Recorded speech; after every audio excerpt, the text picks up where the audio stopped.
죽디 말라.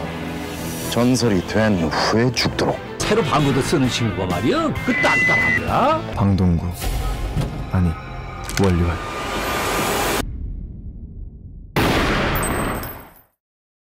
Assalamualaikum cuy, balik lagi di channel Capruk. Sebelumnya mohon maaf karena baru upload konten lagi dikarenakan ada masalah teknis dan bikin Mamang jadi nggak bisa ngedit film buat konten. Nah, kali ini Mamang mau ngebahas sebuah film dari negeri Korea dengan judul Secretly Greatly, di mana film ini menceritakan kisah penyamaran seorang pasukan elit dari negeri asal Ua Kim Jong-un yang ditugaskan untuk melakukan penyamaran di negara tetangganya. Buat yang belum nonton film ini, rekomen banget buat ditonton, kata Mamang. Oke, langsung aja kalau gitu kita masuk ke alur cerita filmnya.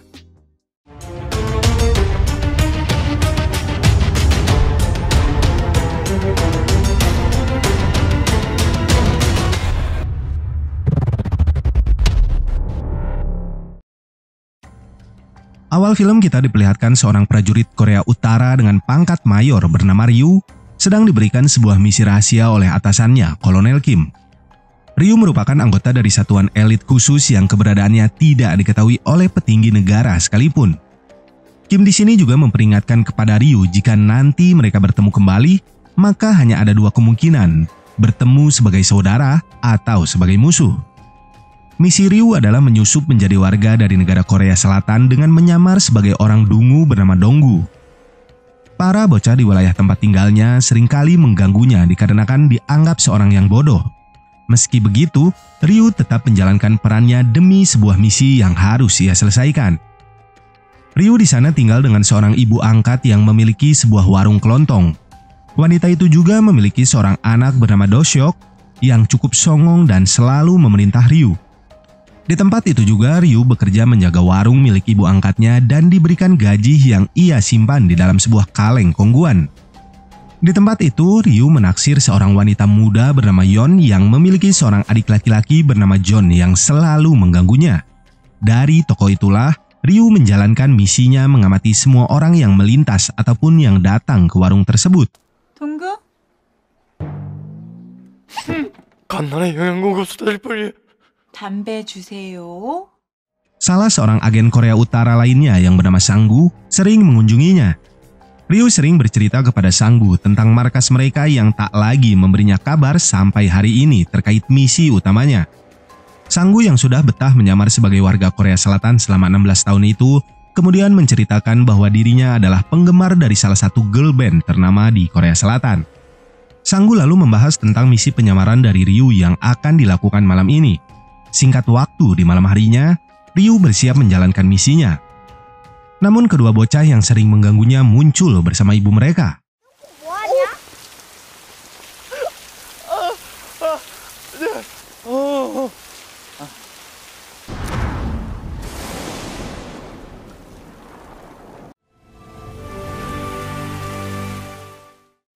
Akibat kejadian tadi malam, Yeon yang biasanya menyapa Ryu kali ini sama sekali tidak berkata-kata karena merasa terkejut melihat Donggu semalam hanya dan belum cebok.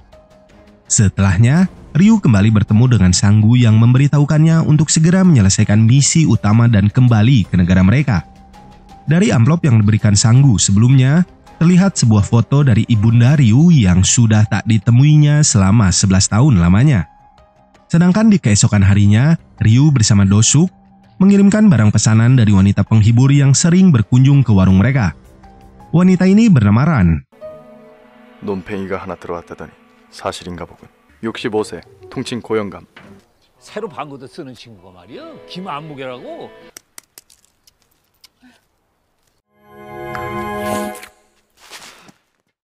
Di malam harinya, penghuni baru tersebut mendatangi kediaman Ryu. Pria bernama Haerang yang juga merupakan agen Korea Utara ini ditugaskan menyelesaikan misi yang dijalankan oleh Ryu. Meski sempat terjadi adu tegang di dalam sana, mereka akhirnya mulai membicarakan tentang misi yang diberikan kepada masing-masing dari mereka. Haerang mengatakan kalau para perwira mereka tidak lagi mempercayai Ryu untuk menjalankan misi tersebut mengingat Ryu telah hidup di Korea Selatan selama 2 tahun.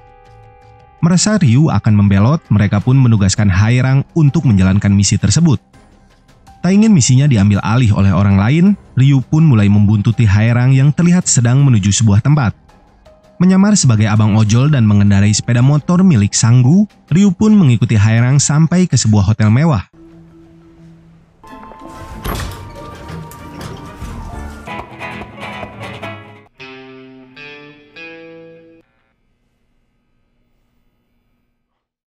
Hae-rang yang ditugaskan untuk melakukan penyamaran menjadi seorang musisi rock di Korea Selatan tidak menyadari bahwa keahliannya tak lebih baik dari pengamen jalanan. Sedangkan pada malam harinya, salah satu bocah yang sering mengganggu Ryu mendatanginya dan meminta bantuan untuk mencari kakaknya yang hilang. Ryu sempat menolak karena para bocah ini seringkali mengganggunya. Namun, ia akhirnya bersedia membantu setelah disogok sebatang sosis so nice 2000-an. Ryu akhirnya mulai mencari dari rumah si bocah dengan dibantu para warga lainnya. Sampai pada akhirnya, Ryu mendengar suara teriakan dari bocah itu dan segera berlari ke arah suara itu berasal. Ia pun menyempatkan untuk mengambil kostum penyamaran agar identitasnya tidak diketahui para warga. Bocah yang menghilang itu ternyata berada di sebuah tempat cukur milik pria bernama Park Ji. Si bocah ini menginginkan sekaleng biskuit yang diincarnya di dalam sana. 이거 줄 테니까 얼른 들어가라.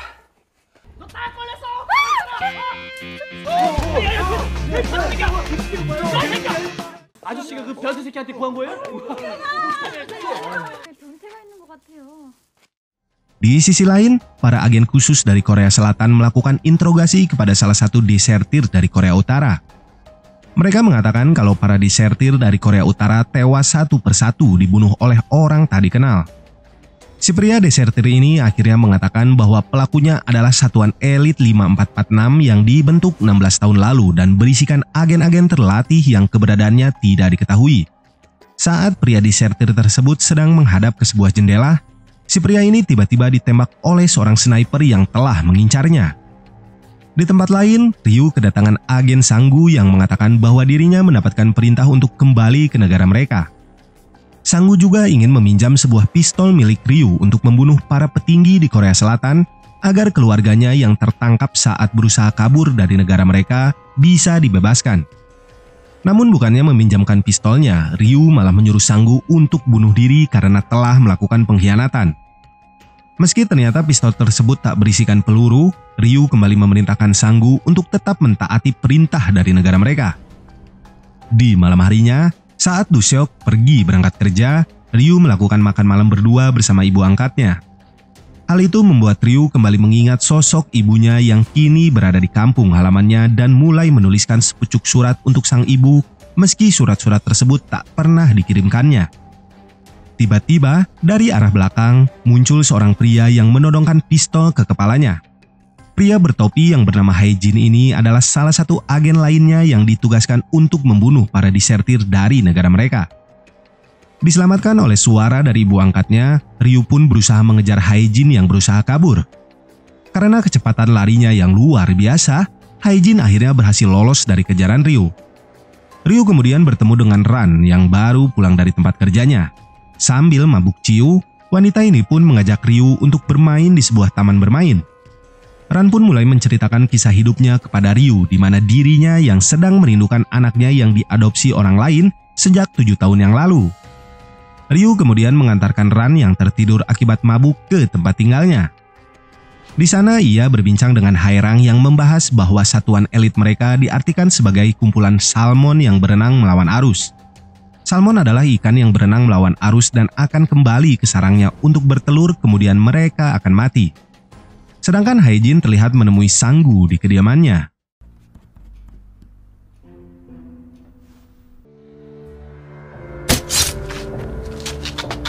오사사역부대 0023 훈련병 리혜진.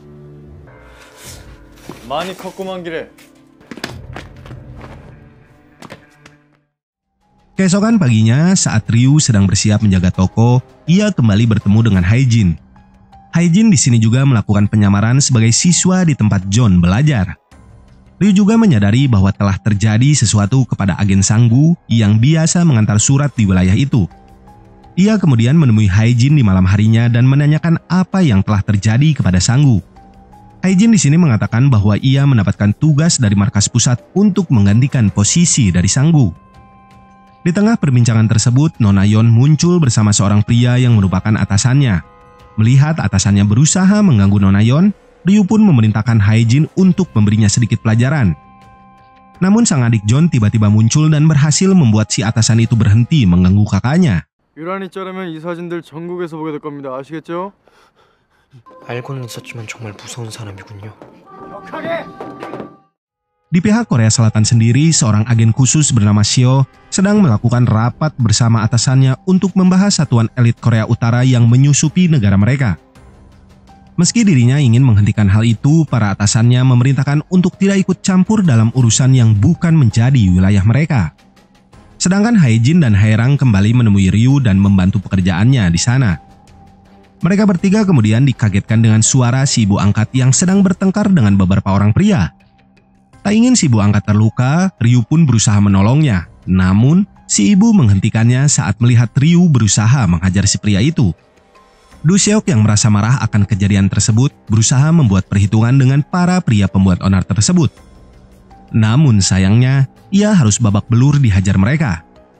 Ryu yang sudah mengetahui hal itu akan terjadi segera memerintahkan Hae-jin untuk menyelamatkan Du Seok dan membakar gudang miras mereka.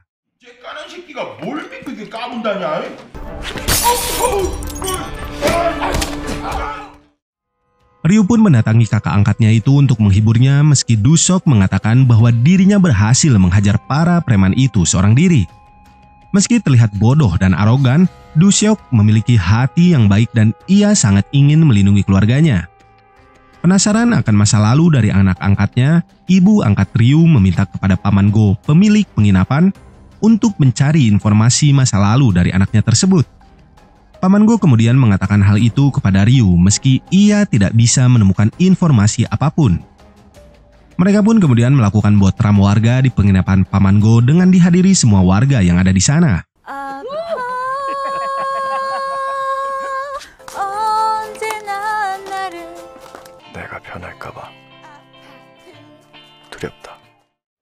Setelahnya, Pak Ji mendatangi toko yang dijaga Ryu untuk membeli sekaleng biskuit kesukaan bocah yang sering mengganggunya itu.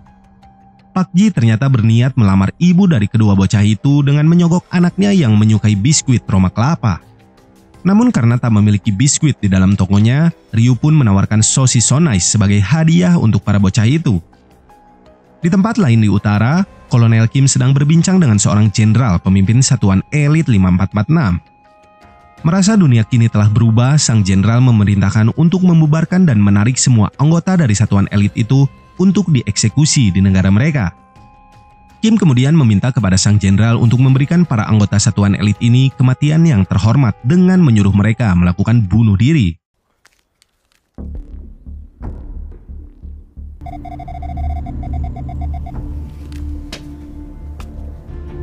만세. Hae-jin yang mendapati pesan yang sama dengan para agen lainnya kemudian mendatangi Ryu untuk memastikan mereka akan melakukan perintah tersebut. Hae-rang yang ternyata sudah berada di lokasi tersebut berhasil menyelamatkan Ryu dan membuat Hae-jin terpaksa harus kabur dari para seniornya. Saat kembali diberikan kesempatan untuk membunuh kapten timnya itu, Hae-jin malah tak sanggup melakukannya. Ryu kemudian mengatakan bahwa pasti akan ada jalan keluar dari masalah perintah bunuh diri tersebut meskipun itu berarti membelot dari perintah negara. Kematian dari para agen Korea Utara itu cukup membuat Kapten Seo berusaha menghentikan hal tersebut meski mendapat penolakan dari atasannya. Akibat keputusan tersebut, para agen lainnya pun mulai membuntuti masing-masing dari mereka.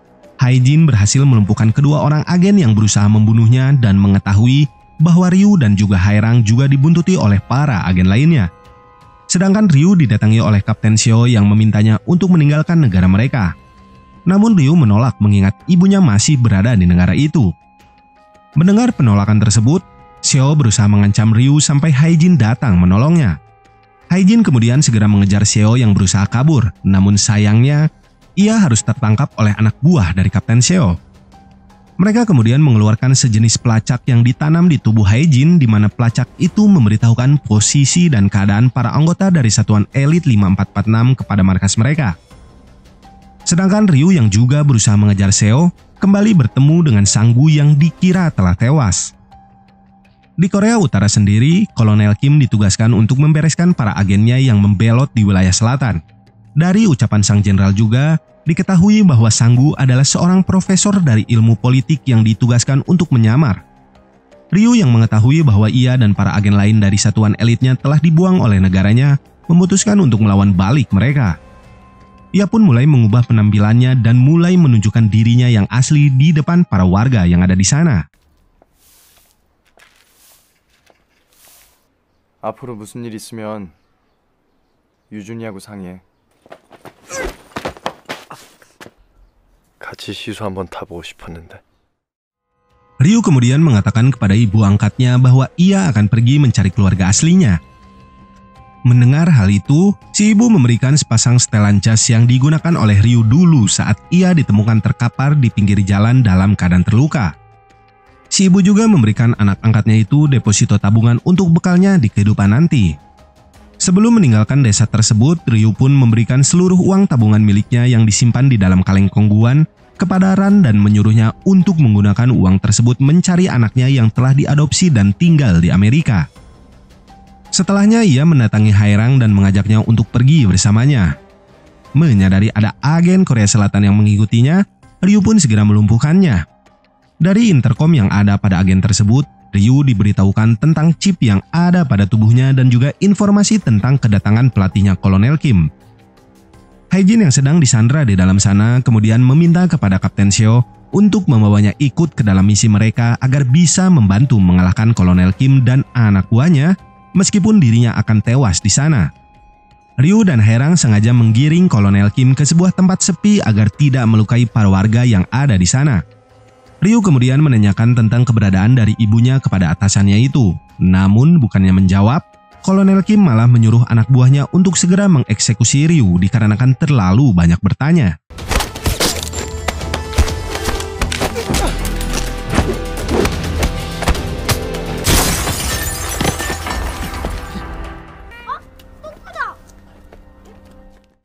Mendapati sosok dua bocah yang sering mengganggunya di sana, Ryu bersama Haerang segera membawa mereka pergi dari tempat tersebut.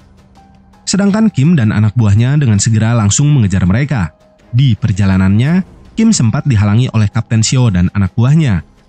Namun ia berhasil lolos setelah bis berisikan anak PAUD muncul. Setelah Ryu berhasil menurunkan kedua bocah tersebut, dirinya dan Haerang kembali pergi menuju sebuah tempat sepi untuk menunggu Kim dan pasukannya. Di dalam sana, mereka berdua bertemu dengan Sanggu yang membawa tas berisikan penuh senjata. Namun saat dibuka, tas tersebut malah berisikan batu bata, bukannya senjata sesuai permintaan Ryu. Barulah di sini terungkap sosok sebenarnya dari Sanggu, di mana ia adalah profesor politik yang meneliti kemungkinan adanya pembelot dari satuan elit 5446. Di antara pasukan pemburu itu, terlihat seorang pria bernama Choi yang dulu merupakan anak buah dari Haerang. Meski diperintahkan untuk membunuh atasannya itu, Choi nampaknya memilih untuk memihak kepada Haerang.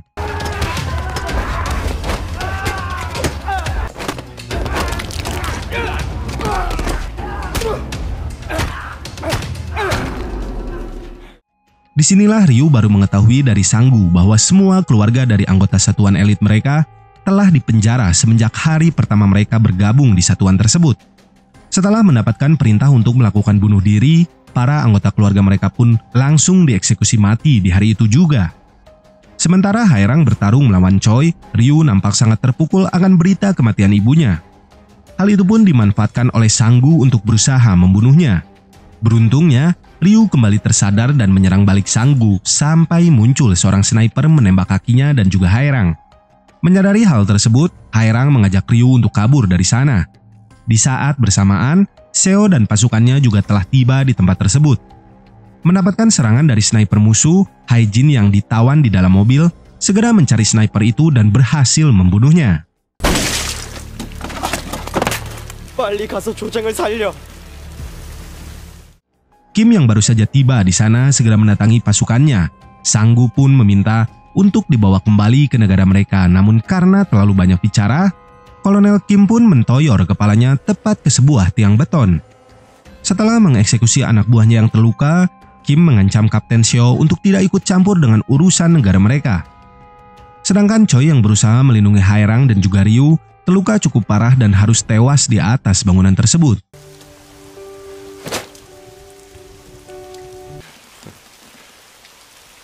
오디션 합격했네.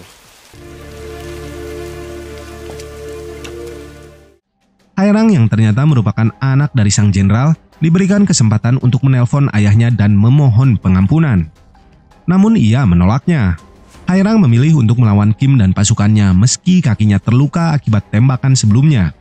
Ia pun mendapatkan luka tusukan dari salah satu anak buah Kim. Sedangkan Ryu berhasil menghabisi sisa anak buah dari Kim dan harus berhadapan langsung dengan Kim, orang yang melatihnya dulu saat di kesatuan elit.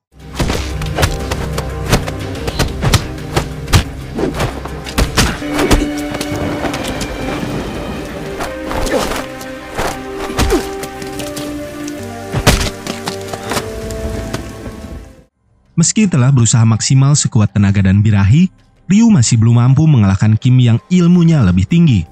Tak lama, pasukan kepolisian dari Korea Selatan tiba di atas sana. Melihat Kim bersiap menembak pistolnya ke arah Ryu, Hae-jin yang menyamar menjadi salah satu anggota polisi Korea Selatan itu pun muncul menyelamatkannya. Hae-jin meminta kepada Kolonel Kim untuk membiarkan Ryu selamat kali ini. Namun Kim menolaknya.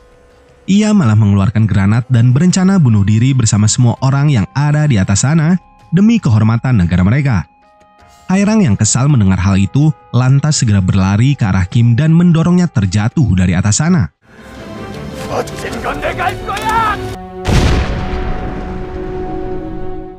Para polisi kemudian diperintahkan untuk menangkap Ryu dan juga Hae-jin. Seo yang juga berada di sana berusaha memujuk mereka berdua untuk menyerah daripada bertahan dengan nyawa sebagai taruhannya. Tak ingin dimanfaatkan oleh pihak Korea Selatan, Hae-jin tetap bertahan dan berusaha menyadarkan Ryu yang terjebak di lamunannya. Ryu di sini sempat melihat buku tabungan yang diberikan ibu angkatnya, di mana di dalamnya ternyata sang ibu telah menabung rutin untuk kehidupan mendatang anak angkatnya itu. 그렇게 살고 싶어! 멍청이 같은 놈 무사히나 챙겼는지.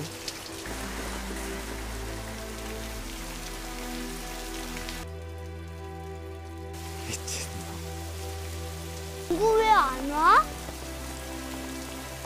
글쎄. Kesal terus-menerus dipaksa untuk menyerah, Hae-jin mulai menembaki para polisi itu dan dibalas tembakan yang membuatnya tertembak beberapa butir timah panas.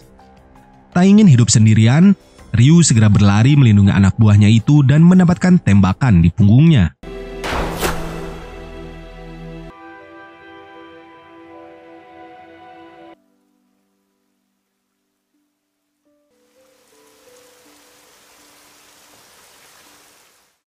Sedikit pesan yang bisa diambil dari film ini adalah kita harus menghargai hidup kita. Meski kerasa sulit atau lagi loba hutang, ese modal atau lagi ambeien, kita harus bersyukur karena nggak sedikit orang yang berharap bisa hidup di posisi kita saat ini cuy. Oke, cukup sekian review Mamang kali ini. Seperti biasa, semoga masih bisa menghibur kalian semua di awal tahun baru ini dan akhir kata, wassalamualaikum warahmatullahi wabarakatuh.